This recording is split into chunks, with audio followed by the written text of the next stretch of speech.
Hi, thanks for joining a strategic check-in. I get a lot of questions whether CDC has a strategic planning approach that it authorizes or canonizes.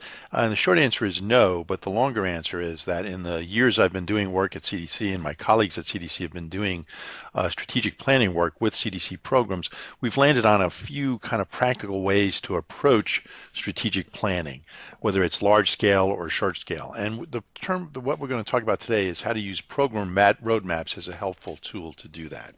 Right. Let me start off with something many of you may have heard before. It is a fact that if you blindfold someone, you put them in a large field, and you tell them to walk forward in a straight line, within minutes and without fail, they will walk in a circle. I don't know what the evolutionary value of this is, but it is in fact the case. In fact, it's worse than that. If you're lost in a snowstorm, you'll think you're walking in a straight line. You'll actually be walking in a circle. If you're swimming in the ocean, you'll be sure you're swimming in a straight line. In fact, slowly but surely, you're swimming in an arc. What that means, though, for us today is that the tendency of our programs to walk in a circle is very high unless they have a destination or a lighthouse in the distance. And that's what we're going to talk about today, why program roadmaps are so important, because they offer for us a destination in the distance that helps orient our activities. The starting assumptions for today are that most organizations resist planning and evaluation. They resist them because they see them both as burdensome and complicated. The good news is that sometimes a check-in is enough, not a full-scale 5-year plan or a full-scale 5-year strategy, and that simple tools are best, or should always start simple and work your way up to complex. Here are the top 5 things anybody needs to know about anything, whether it's your program, whether it's CDC, whether it's your family. One is the big need to which it is contributing. What's that downstream distal lighthouse in the distance? Secondly is the distinction between the what. What is it you do? And the so what. Who or what changes because of what you do? Those first two things give you a very, very basic roadmap to start with. The next 3 things then help you zoom in on strategic check-in. The third one is your accountable outcome. Where in that scheme of so what do I need to get to be considered successful? Then if you don't get to that accountable outcome, there's really only 2 answers. One is your activities aren't strong enough. So what does it mean for my activities to be strong? And the final one would be there's something going on in the larger environment, a contextual or situational factor that's getting in your way. So we're going to show you how roadmaps help you cut to the chase on all of these and lead to the kind of strategic insights you need for a quick strategic check-in or even for a big 5-year strategic plan. So here's what a simple roadmap looks like. Activities lead to a chain of outcomes that we usually think of as short-term, intermediate, or long-term, or some people call them proximal, intermediate, and distal. Activities are what the program does. They're the what of the program. The outcomes are the so what of the program. Who or what will change because of what you do. Process use is one of the key things that comes out of this road mapping process. Even though logic models and roadmaps are part of the evaluation approach we use at CDC, in strategic planning, what we find is that a lot of the value of our evaluation approaches comes not from the findings we receive down the road, but from the act of doing this upfront conceptualization of your program. So process use is when the influence and the program improvement comes not from the findings of an evaluation or performance measurement project, but from the insights you get during the tasks involved in doing an evaluation. So what we're going to emphasize today is what we call prospective use, insights you'll get by simply having to think systematically about your program. All right. What's the immediate payoff? Well, we know the long-term payoff. It's a really good set of measures, but there's an immediate payoff from process use, and that is we find out now what we need to do now or immediately to improve the ability of activities to drive us to the accountable outcomes. That's what we're going to call the output discussion. To own factors in the larger environment so that we can address them so they no longer get in our way. We're going to call that the moderator discussion. And or sometimes we have to accommodate to those factors in the environment because they're laws of gravity. Those are immediate payoffs we get from thinking in a roadmap way, and we'll see how each of those is so important for strategic thinking. Okay. Your program's roadmap. So where do these roadmaps come from? Well, first off, keeping them simple is always the best bet. So I'm going to show you a variety of formats, each of which would work perfectly depending upon the situation for what we're trying to get out of the roadmap. Right? So the simple roadmap looks at activities and long-term outcomes. What versus so what. It's very rare that that's enough detail for us to think strategically.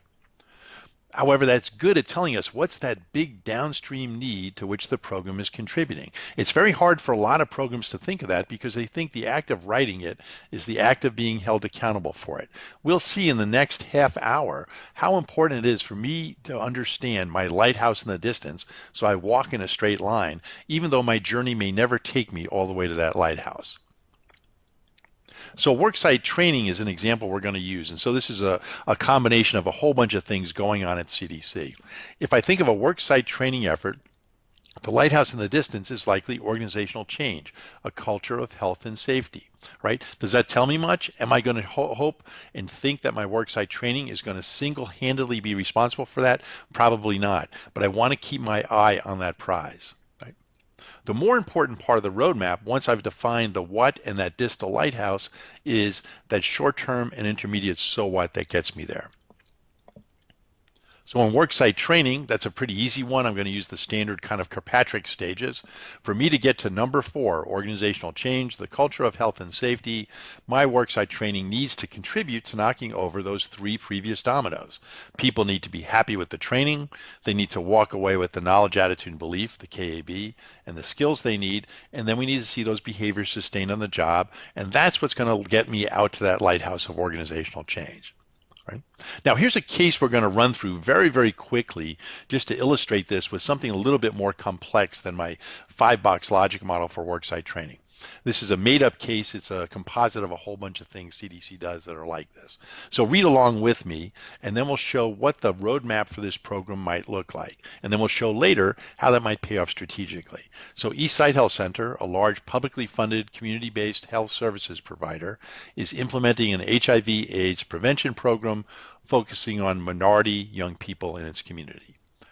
The intent is to raise knowledge about HIV and AIDS, change attitudes and beliefs, and reduce high-risk behaviors. So far, we've learned a lot about the so what of this program. Now we're going to learn about the what. The approach, i.e. the approach that Eastside is going to use, is prevention education in middle schools and high schools. And you see that's going to be a mix of formal presentations, teacher-led small group discussions, and distribution of educational materials that'll be taken home and shared with parents. A second what is community-based education. They're going to train young adults from community organizations and churches as peer educators. They're going to do one-on-one or small group street work approaches with hard-to-reach populations. And then the third what is community-wide publicity and advertising. Posters and brochures displayed in various sites throughout the neighborhoods, community centers, schools, stores, barbershops, also bus cards, billboards, and PSAs. So now we know the so what and the what of this effort. The roadmap for this may be as simple as these simple 4-column tables. 2 columns of activities. It looks to me like selecting and training youth, developing materials and messages are fundamental or infrastructural for those other activities to happen.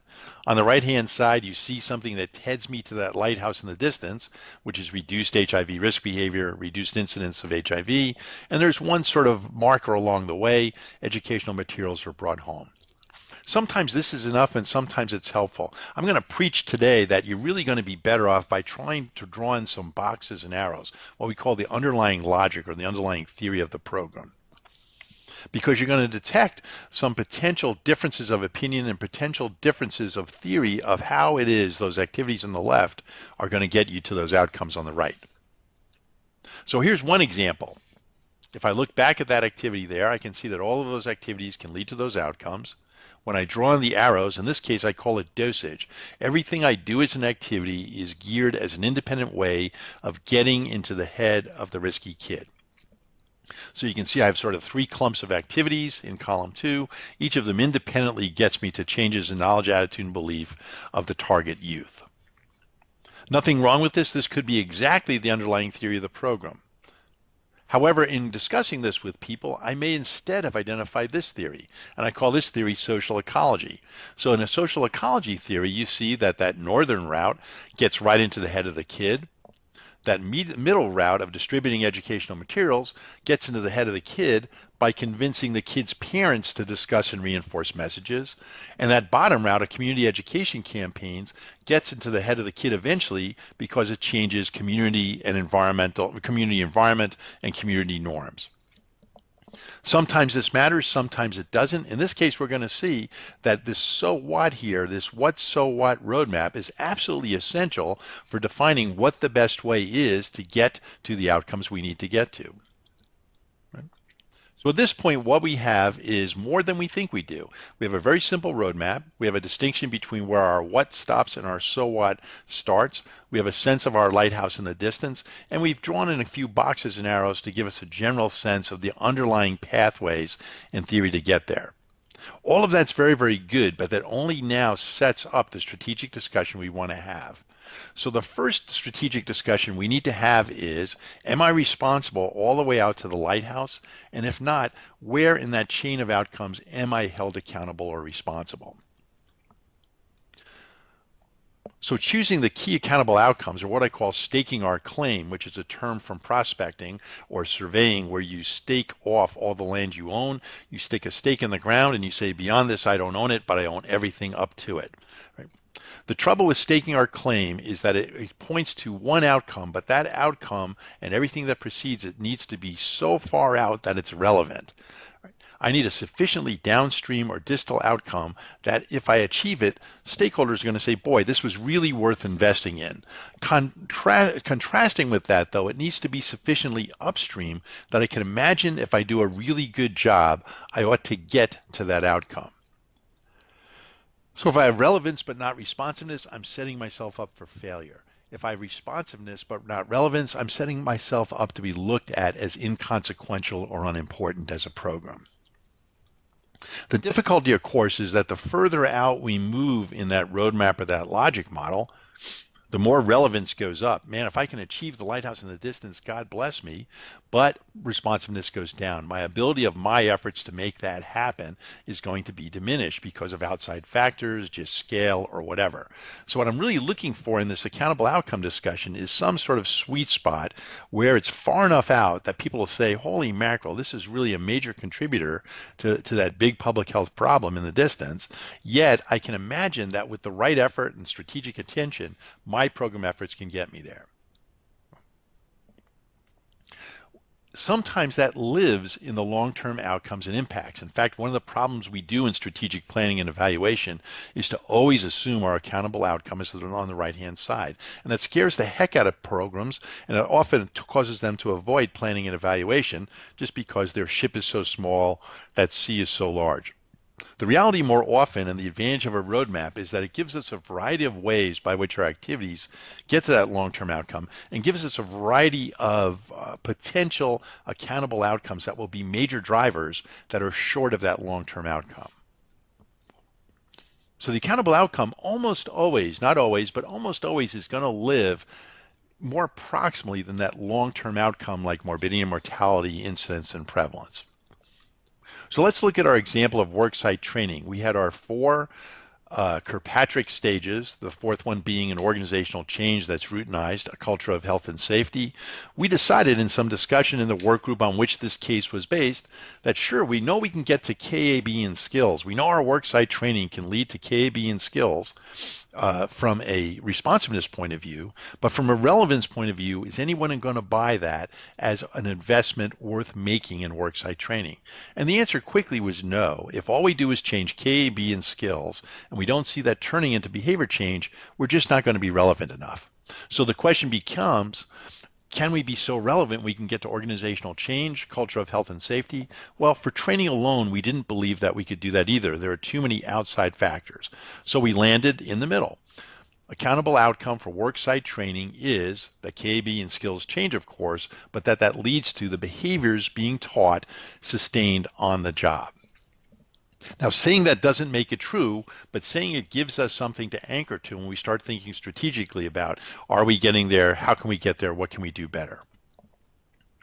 So in this case, what does it mean to have selected behavior sustained on the job? Well, we could unpack those, and here's 4 or 5 of them that we came up with. And the advantage of having this specificity is when we start thinking of something vague like worksite training or vague like knowledge, attitude, and belief change, we can anchor onto these behaviors we actually want sustained on the job, and that helps us figure out what needs to be in the training, what kind of knowledge, attitude, belief changes need to happen.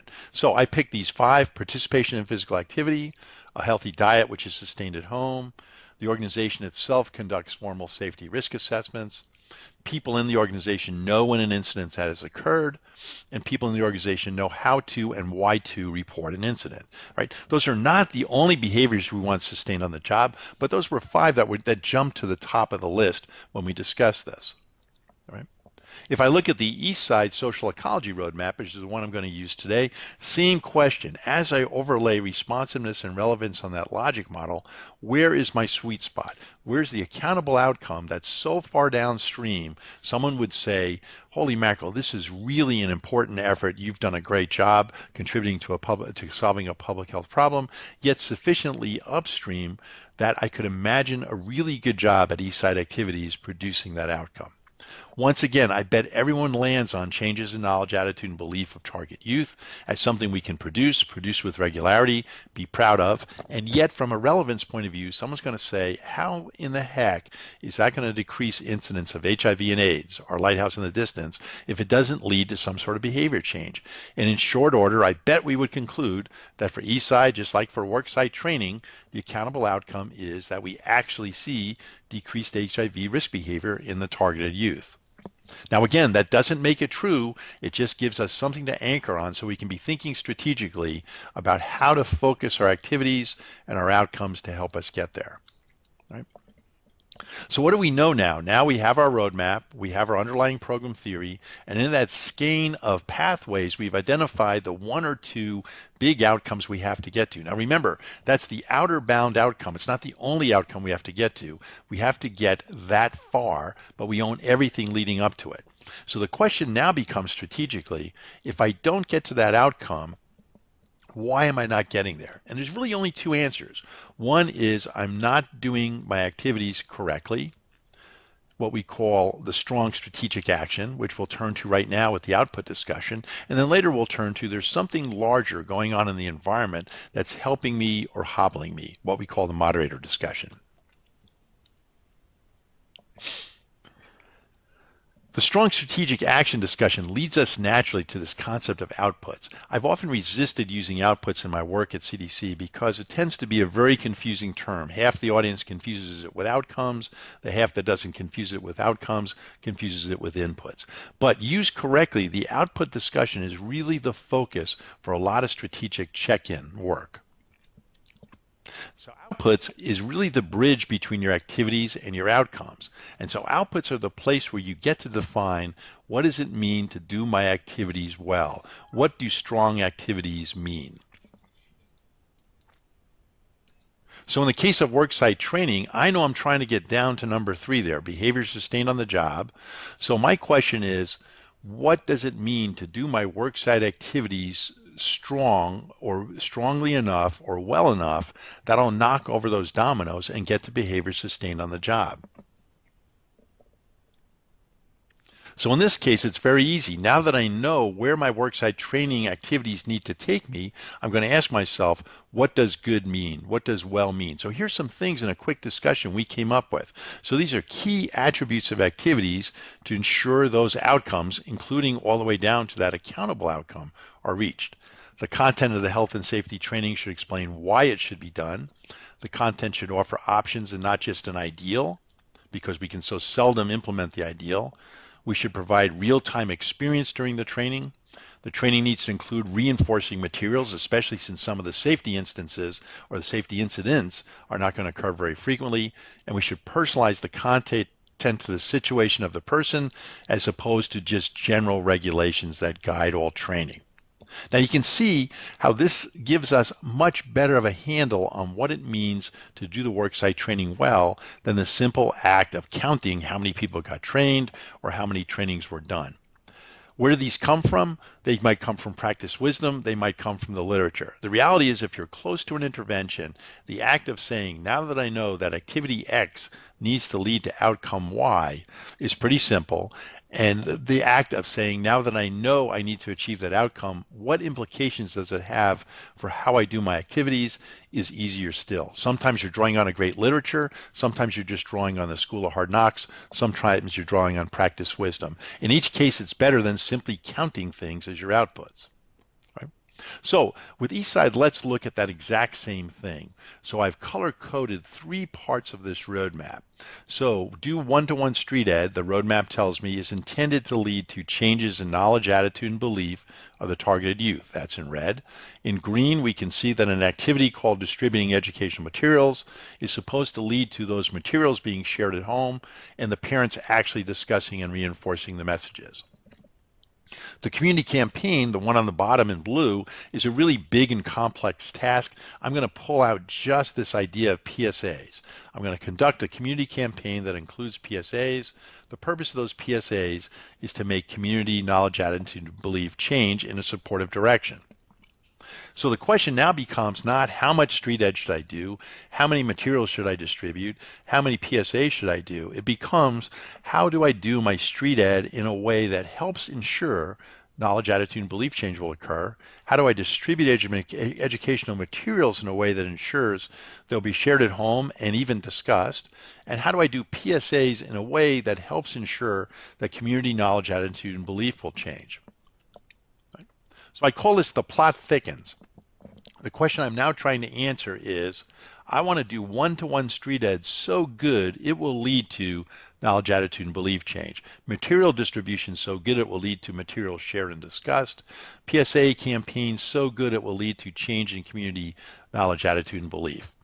Once I start thinking that way, it becomes much easier for me to lock into the attributes or characteristics of street ed and material distribution or the PSA campaign. Now notice I'm not identifying here what that outcome is and if I've achieved it. I've already got that in my sights. I'm identifying instead how do I need to do those activities to get there. So I made up these outputs here, but they're very close to what we typically would see if we work this case in a class. The number of peer educators who have completed training, the number who meet demographics of targeted at-risk youth, right? So if I want to get to knowledge, attitude, and belief change of targeted youth, here's 2 characteristics I'm looking for in peer educators that will help me get there. They actually have been trained and they know what they're doing, and they happen to look like the people they're targeting. If I'm looking at the community campaign and I'm looking at the bus cards or the PSAs, let's say I was looking at the bus cards, it could be the percentage of buses with pre-tested bus cards or the percentage on the right routes with buses with bus cards. If I'm looking at street encounters with kids meeting a high-risk profile, the percentage of street encounters with an intake or a profile completed. If I'm trying to make sure that the materials are distributed to parents actually lead to discussions and sharing, the number of materials distributed directly to parents, they avoid using the kid as a conduit to get the materials out there, and the percentage of materials pre-tested for acceptability with parents, or perhaps coming with a guide or a discussion guide to ensure that when parents get them, they're going to do something other than freak out. Okay? Now, none of those assures I'm going to get my outcome.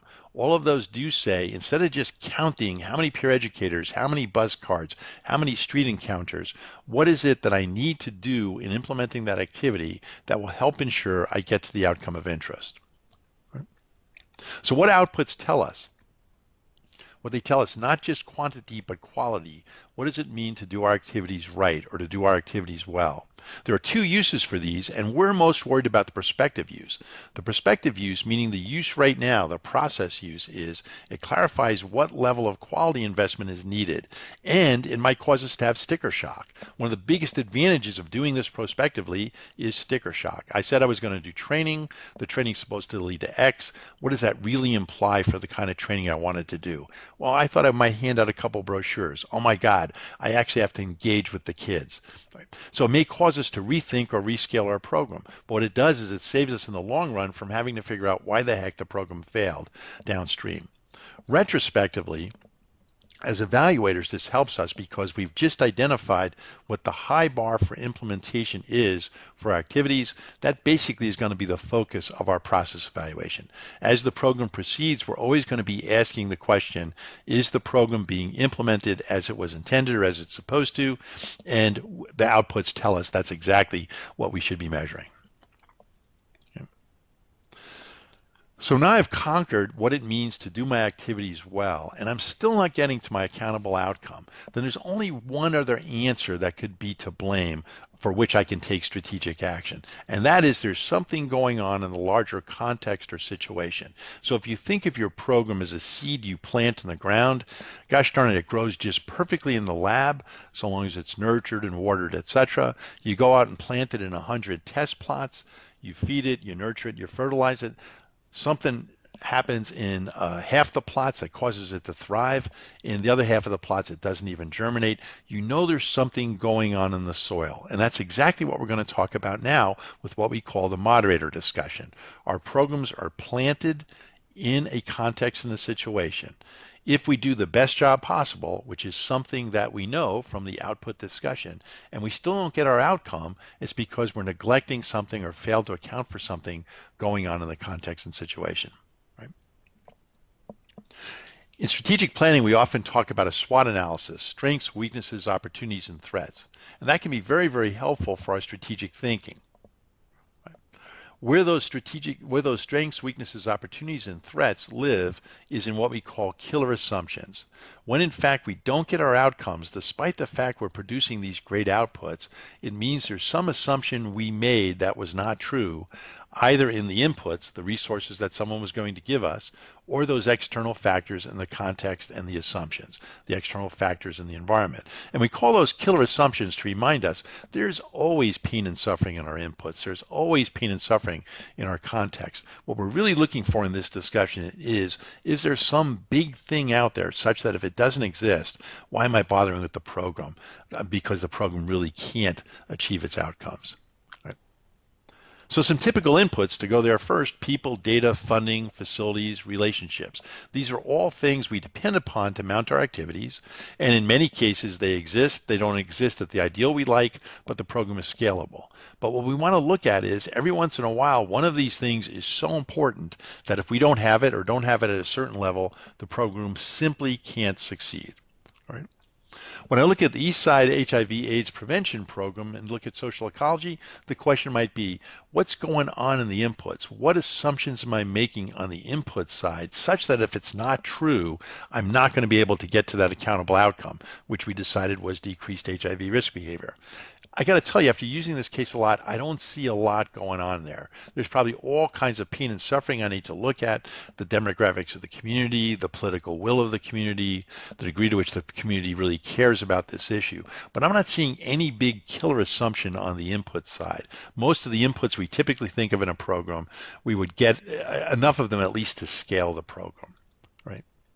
But here's a couple that might come up that you would think about: approval from the school board, approval from the bus company, prior sufficient info on community norms and demographics and values, prior and sufficient inventory of relevant and useful materials.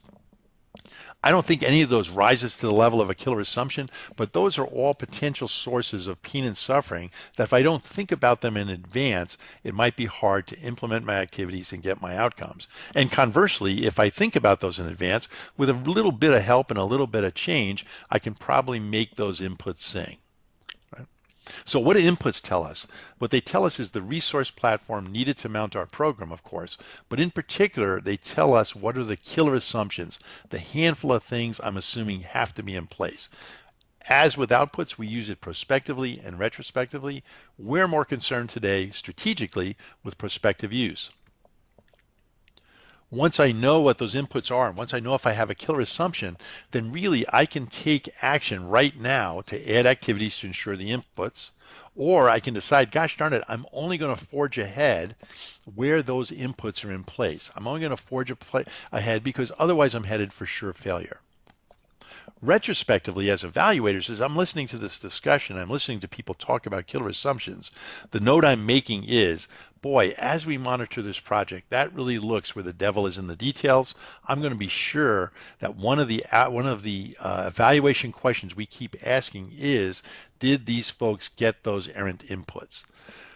If they don't, then the question is always going to be, I know why we didn't get to the outcome, and next time we need to solve this errant input problem. We ask the same set of questions when we deal with those contexts, or the fancy name evaluators use is moderators. So in the SWOT analysis here, what we're really looking for are big contextual factors, and those fall into four flavors. You're not looking for problems in every one of these flavors, but these are four lenses you always put on your environment because they one or two or three or even four of them may be responsible for problems you'll have in achieving your outcomes. And they spell PEST. It's called a PEST analysis.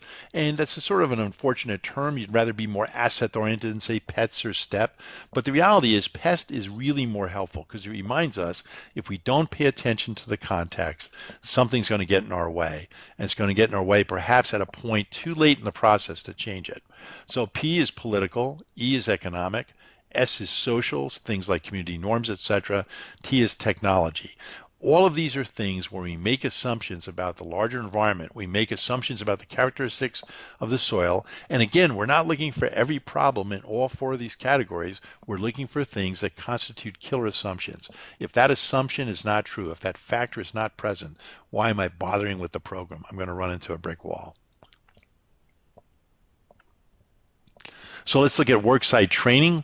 Worksite training, I was going to implement worksite training, get happy trainees, KAB changes, behavior sustained on the job. That was my contribution to the organizational change and culture. That was the lighthouse in the distance. Right? The moderating factors that might keep me from getting there, no matter how well I do my worksite training, are supervisor attitudes and expectations. That's out of my control. This training is geared to workers. Lack of access to food and facilities at home. I can preach all I want to about good food and good facilities for physical activity. If the access isn't there, the person can't activate the behavior. Lack of resources for wellness and safety within the organization. Lack of reinforcement, the decay of the knowledge, attitude, and belief in the motivation. Fog of war and competing priorities, basically the same thing. So much else going on, it's very hard to reinforce or keep your eye on that pathway that's most important to you. Now, identifying this can be depressing, and we're not doing it to depress ourselves. We're doing it because forewarned is forearmed. And we'll see how the identification of moderating factors isn't the strategic part. The strategic part is then sorting through these moderating factors and deciding what actions might we take to turn them in our direction when they're killer assumptions. All right. So let's look at east side. So in east side, when I look at this, same logic model I used before. We spent a lot of time looking at what the outputs would need to look like for street ed to turn into KAB change, for educational materials to turn into materials shared and discussed at home, for elements of the community campaign to change into community KAB changes. Now we're asking a different question. We're saying even if I get those outputs right for those key activities and I'm still not getting to decreased HIV risk behavior, what is it going on in the outside environment that I can anticipate might be getting in my way? Right. So here's some east side moderators. And again, as I go through these, remember, I'm not looking to address all of them. I'm asking myself, are some of these so big, are they so monumental that they constitute killer assumptions? I can't possibly get to my program's outcomes unless I conquer them. So politically, parent and school board and the school relationship could be very, very bad. You can see how many activities, especially those activities of materials shared at home, would be very, very hard to achieve an outcome if that relationship is bad. Health department school relationship could be very bad. Well, the entire thing about that northern route has to happen pretty much in the school. And if that relationship is bad, you can see how that's going to get in the way. Testing mania may be so important in the school district that much as we don't want kids engaging in risky behaviors, we really don't care so long as they keep their math and their reading scores up. The economic piece, when we look at the community campaign, if it depends upon bus ridership and a bus campaign, well, golly, that really is not going to help us unless the right people are riding the bus. On the social side, there are all kinds of communications going on here, and it could be that norms and values about risk behaviors and solutions are going to get in our way and constrain what we can and can't say. It could be it's a very diverse community, or a community that's very religiously diverse with very different opinions about about language or very different literacy rates. And then finally, technologically, in this case, I'm trying to get people to activate a behavior that requires some technology, condoms, clean needles, or whatever. If there's no access to those things, then I can do all the knowledge, attitude, and belief change I want to. I'm not ever going to get to that accountable outcome. Now, again, as I'm going through these, I'm not looking to depress myself with all the things that can get in my way. I'm looking to ask myself, are any of these 1, 2, 3, 4, 5, 6, 7 moderators such a big deal that I have to address it or I can't get to my accountable outcome? Right? So moderators, what do they tell us? They tell us the exact same thing that the inputs tell us, but writ large as contextual factors. So they tell us what context factors need to be aligned for the activities to turn into outcomes, and in particular, which ones are such big barriers they constitute killer assumptions. The prospective use, again, just like with inputs, is the most important one here. I want to know early because then I can add activities to remove the bad or assure a good context, or I can make the decision to only implement these activities in a context that's already favorable. Or I can choose to forge ahead to sure failure, and I already know then where my sure failure is going to come from. Retrospectively, that's what I'm doing. I'm sitting here listening as an evaluator and saying they're going to forge ahead. If they forge ahead and it doesn't get there, it's because they're not paying attention to this killer assumption. I'm going to make sure that I'm measuring that because that's going to explain what we do the next time. Now, the most important thing about this, as I said, is not just the identification of the problems, but the identification of what we call mitigating factors or mitigating actions. If I know I have this problem, what is it I can do to change that input in a supportive direction, or to change that context in a supportive direction? So here's some selected actions in the case of worksite planning, that worksite training that we can take to mitigate those moderating factors. So we had a moderating factor called supervisors' attitudes and expectations. If we felt that was a killer assumption, we'd have to identify that. We'd have to figure out how to address and change that killer assumption. Two things we can do: add consistent messages in supervisor training, or push others to create standard operating procedures or policies to induce supervisor cooperation. So once there's a standard operating procedure in place, the attitude doesn't really matter. The supervisor has to follow it. Lack of reinforcement, decay of knowledge, attitude, and belief, refresher training, or written materials. Now again, do I need to address every single moderating factor? Perhaps yes, perhaps not. I need especially to deal with those that are going to be such killer assumptions I can't get to my outcome unless I address it. All right. Continuing along, competing priorities in the fog of war. Highlight the consequences of not doing things right. In all of my communication, talk about the instances where you pay me later because you didn't do it now. Lack of resources for quality and safety. This is a continual problem. People will look at this as such a steep hill to climb, they'll do nothing. How do we get around that? By arraying the solutions from cheap to expensive. And maybe if it turns out there are only expensive solutions, using it as a way to build a constituency to get more budget for these efforts. Now, are these things going to work? Maybe yes, maybe no. Right now, we're thinking strategically. We're saying our answer right now is to assume these problems are not problems, which is not the case. Some of them are killer assumptions. Our assumption right now is to only do this in places where the soil is fertile. That's nice work if you can get it, but it's not always the case. And the final thing is where, in fact, we have some assumptions there that are really going to get in our way, asking ourselves what's in our control that we can do as a program that can turn that moderating factor in a positive direction. So let's look at East Side. East Side, we already talked about the moderators earlier.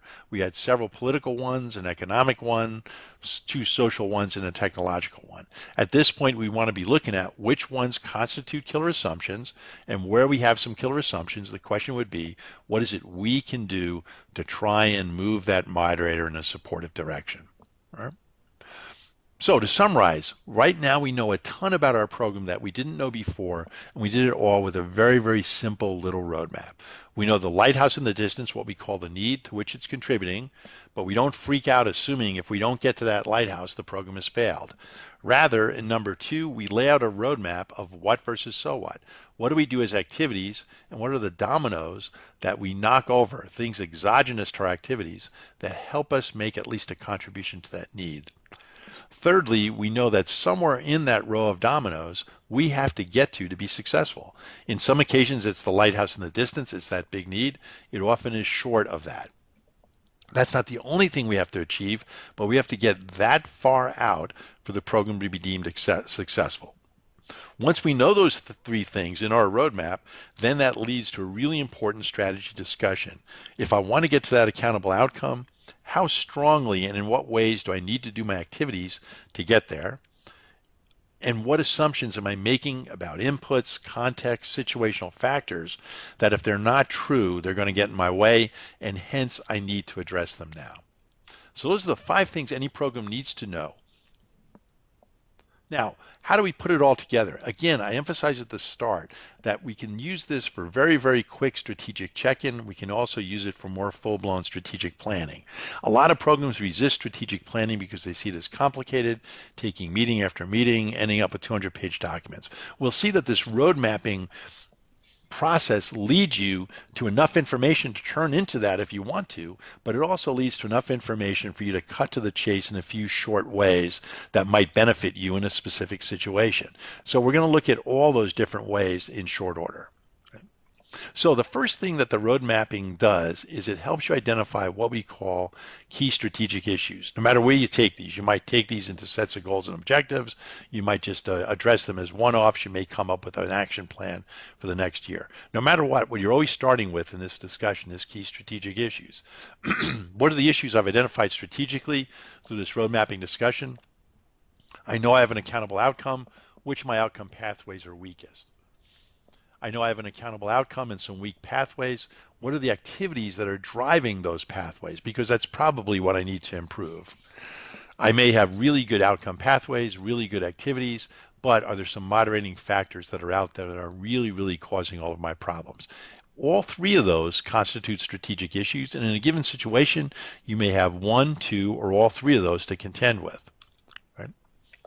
So looking at each side again, remember, we identified a handful of activities and we identified the outcomes that we were trying to get to, right?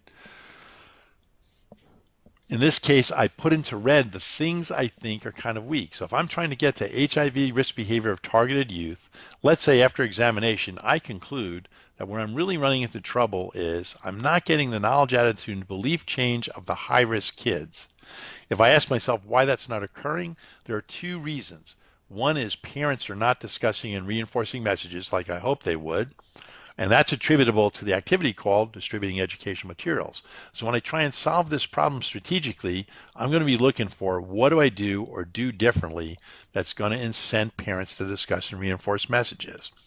The other reason I'm not getting changes in knowledge, attitude, and belief, if in the high-risk kids, if my logic model is right, is that my one-to-one street ed is not effective. So I'm going to use the output discussion to remind myself, what do I need to goose up about one-to-one street ed to enhance the chances it'll change that knowledge, attitude, and belief?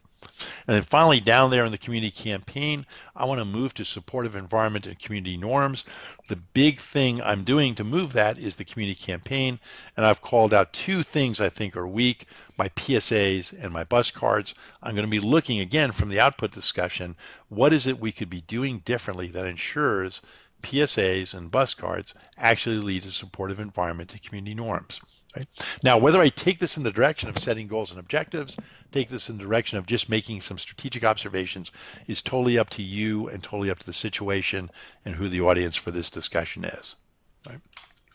The 3 choices would be I can list and address the key strategic issues as one-offs, might be a couple of one-pagers. I can create a quickie strategic plan. And another thing I can do, and this is sort of a follow-along to 1 and 2, is I can use it to affirm my vision and mission. So let me show you how the road mapping we just did makes it easier for you to cut to the chase in any of those 3 strategy tasks. Right? So let's look at Eastside again. We identified three outcome pathways that were weak. The community and weak meant we're not getting to the accountable outcome of changing behavior. Community norms are not changing, parents are not discussing at home, and the attitudes of the street kids, that is the high risk street kids, are not changing. Right? We already know from the logic model or the roadmap what activities are driving those outcome pathways. Community norms are not changing because we have bad messages or coverage of community PSA and bus campaign. We identified earlier that the PSA and the bus campaign were the weakest part of our community campaign. The parents are not discussing at home because there's something wrong with the materials being distributed. We determined it was that the parent materials lack guidance to guide parents through what's really an ornery discussion. The attitudes of street kids are not changing. We determined it was something wrong with our one-to-one street ed, and in the output discussion, we figured out it was poor choices in one-to-one street ed. In addition, we have these moderating factors getting in our way that we identified earlier. Cultural norms in the riskiest groups don't support a parent discussion. Let's say this is a community with tons and tons of refugee populations. Well, this is not the kind of thing that parents and kids may discuss. The political relationship of the community, the school leadership, and the school board, all of that might have been fractured or fractious. And thirdly, we're going to assume there's a big outside emphasis from the state to pressure school time to focus on academics because the school gets rewarded for high test scores. Each of these are going to be things that exist strategically, and each of these are things we can turn into strategic action. So how do we address these? Community norms not changing, the bad messages or coverage. Well, what did we learn from the output discussion? We probably flipped that on its head. What would a good message look like? What would good coverage look like? What buses should it be on? What should the messages be on those buses? Parents are not discussing at home. Parent materials lack guidance. Well, what did we learn from the output discussion?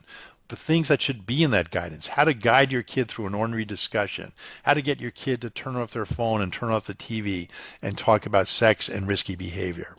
The attitudes of street kids are not changing.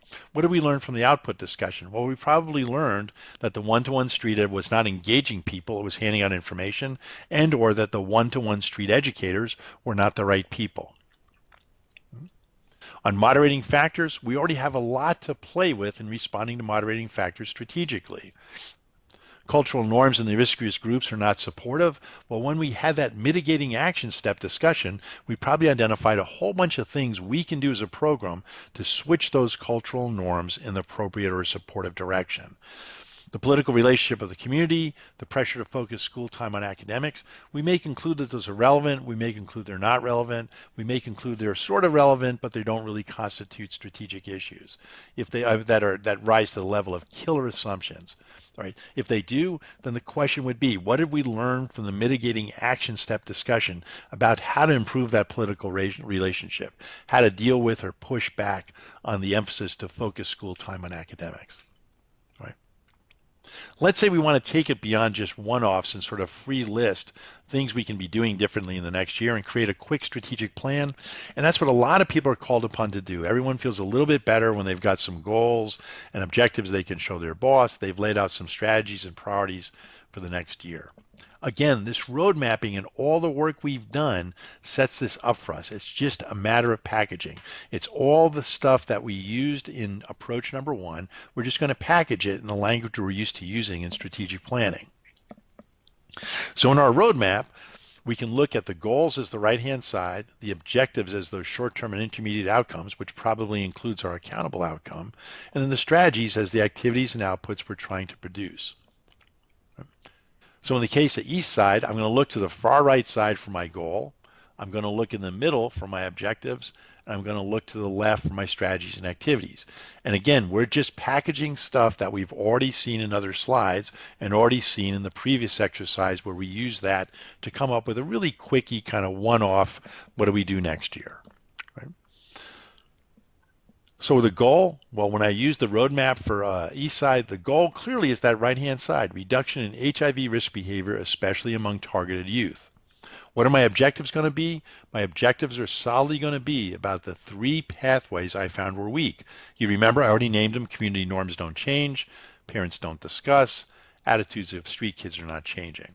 Here, as a strategic plan, I simply turn those on their head into an objective or a SMART objective. If community norms are not changing, what's my objective?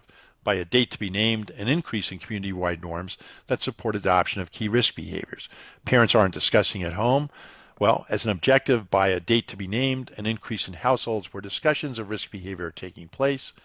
Attitudes are not changing. By date to be named, an increase in supportive knowledge, attitude, and belief among these riskiest kids. I also know how I'm going to address those on the strategy side or the tactics or activity side. And why do I know it? The same way I knew it in number one. We learn from the output discussions and we learn from the mitigating action discussions the ways in which we need to do those activities differently to move those weak pathways in the right direction. It's just that now in a strategic plan, I'm going to turn that into language that looks more like strategic planning. I'm going to turn that into a format that looks more like what I see in a strategic plan. Right?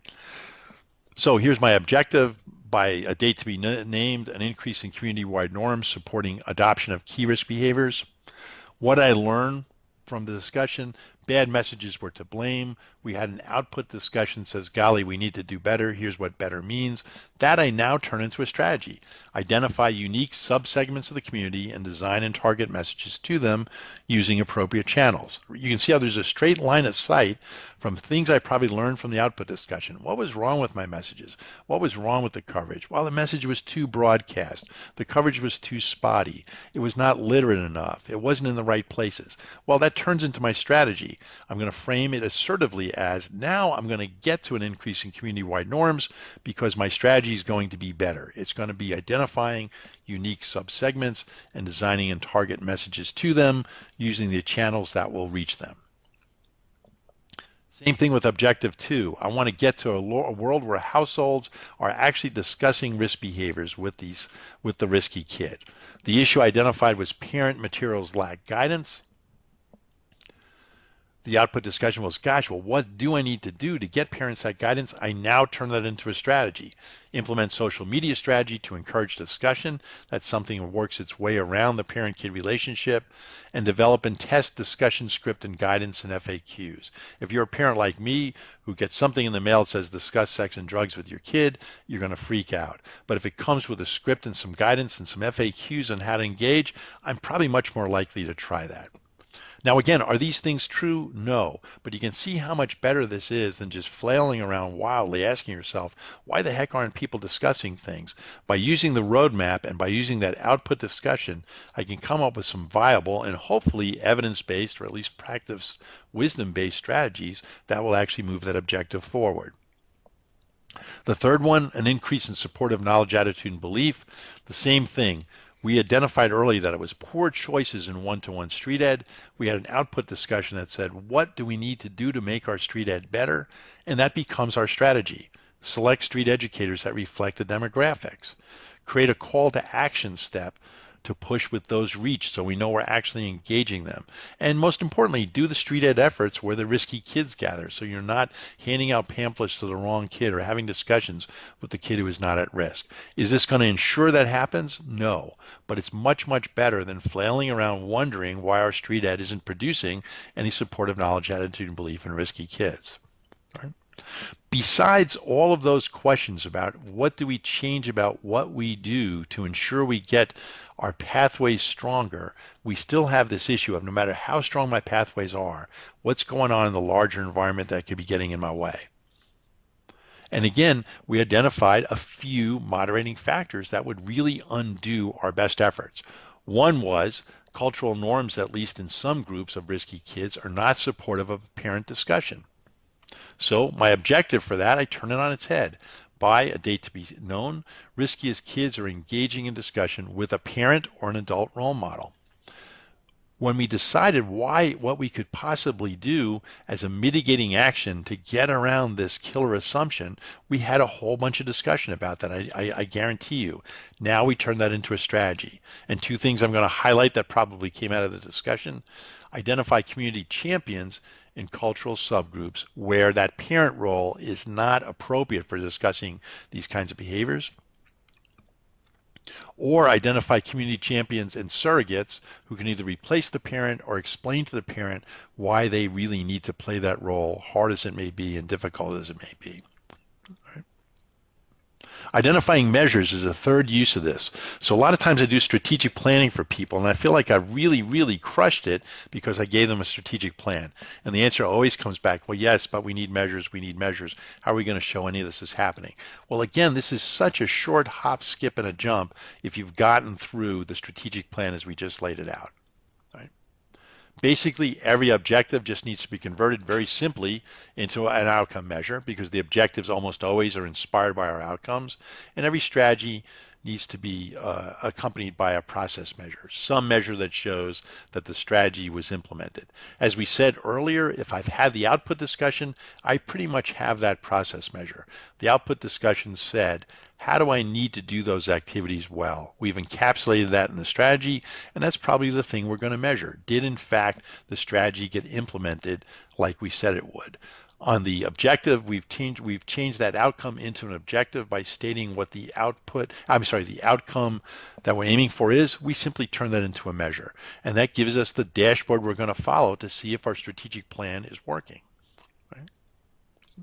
And then finally, affirming mission and vision. Let me spend just a few minutes on that. I don't do mission and visioning a lot in the strategic planning discussions I have because invariably it leads to more wordsmithing than is worth the time and effort. But nevertheless, traditionally in strategic planning, people want to have a mission and vision.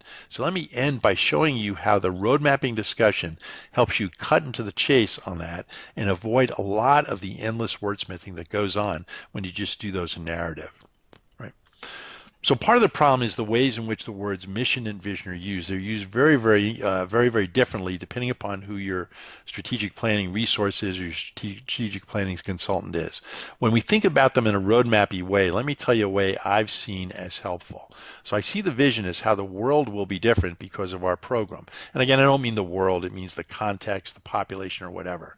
So a vision kind of answers the question, a world with or a world without. And where's that going to live? It's going to live on the right side of your logic model.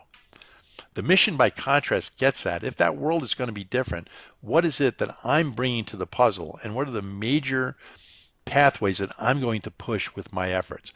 And so that's going to live in the intermediate outcomes on the one hand, and it's always going to live over on some or all of the major activities in the logic model to achieve them. So the vision is the ideal state of the world we aspire to and the big lever we hope to influence. So that's always going to be over on the right side of the model, right? The mission is going to be on the right side of the model, but some kind of intermediate outcome. What's that big accountable outcome we're trying to push?